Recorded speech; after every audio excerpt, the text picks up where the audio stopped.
Welcome to Chillin' 101. We hope this video helps.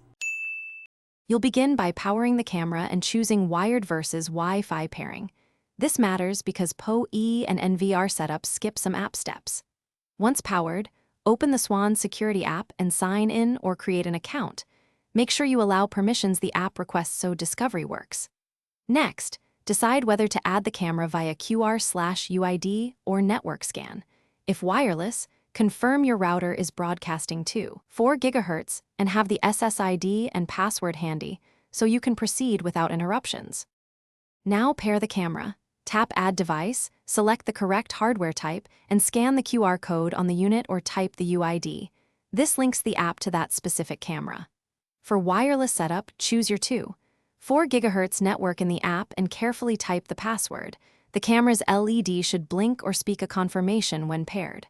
For PoE or NVRs, plug the camera into the switch or NVR and ensure your phone is on the same local network so the app can discover and register it. Finish by naming each camera, choosing storage, local SD/NVR or Swann Cloud, and setting recording schedules plus motion sensitivity so you get useful alerts instead of noise. Once done, test live view and play back a short recording to confirm video quality and motion triggers. If something fails, try simple fixes first.